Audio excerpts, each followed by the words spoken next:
10th class beginning నుంచి కూడా నువ్వు 10థ్‌లో ఉన్నావు, నువ్వు 10థ్‌లో ఉన్నావు, నువ్వు 10థ్‌లో ఉన్నావు అని మాటలు చెప్తూ 10థ్ అంటేనే దాన్ని ఒక డిమానిక్ ఒక అపియరెన్స్ ఇస్తూ దాన్ని ఒక రాక్షసుడిలాగా మనం పోర్ట్రే చేస్తూ ఆల్రెడీ ఎగ్జిస్ట్ అవుతున్న ఒక బిలీఫ్స్ ఏమేమి ఉన్నాయో చైల్డ్‌లో ఈ 10థ్ క్లాస్ అన్న ఒక డిమన్‌ని తీసుకొనొచ్చి మనం దాన్ని పెట్టడం మూలాన ఏమవుతుంది అంటే ఆ చైల్డ్‌కి కాస్త ప్రెషర్ కాస్త ఇంకా ఎక్కువైపోతుంది. సో, యాస్ పేరెంట్స్ ఫస్ట్ మీ అందరికీ చెప్పదలుచుకున్నది ఏంటి అంటే, టీచర్స్‌గా కూడా చెప్పదలుచుకున్నది ఏంటి అంటే, ఫస్ట్ అండర్‌స్టాండ్ ద చైల్డ్. ఇప్పుడు చాలా వరకు మీరు పీటీఎం మీటింగ్‌కెళ్ళినాను, లేకపోతే యాస్ టీచర్స్ మీరుగా ఉన్నా కూడా, మీరెప్పుడు కూడా ఏంటంటే, ఈ చైల్డ్ మ్యాథ్‌లో బ్యాడో, సైన్స్‌లో బ్యాడో, కెమిస్ట్రీలో బ్యాడో, ఫిజిక్స్‌లో బ్యాడో. సో, ఒక సబ్జెక్ట్‌ని ఆ చైల్డ్ యొక్క పెర్ఫార్మన్స్‌ని మనం రిలేట్ చేస్తాం. సో, ఒక చైల్డ్ నిజంగానే బ్యాడ్ అనుకుంటే గనక, ఆ చైల్డ్‌కి ఒక్క మార్క్ కూడా రాకూడదు.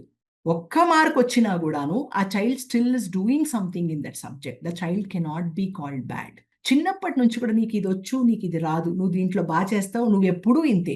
సో, ఇలాంటి ఒక జెనరిక్ స్టేట్మెంట్స్ ఏమేమున్నాయో టీచర్స్‌గా, పేరెంట్స్‌గా అట్‌లీస్ట్ ఇప్పటి నుంచి మనం మాట్లాడడం అన్నది తగ్గించుకోవడం చాలా చాలా ముఖ్యం. ఇది టీచర్స్ అండ్ పేరెంట్స్‌కి.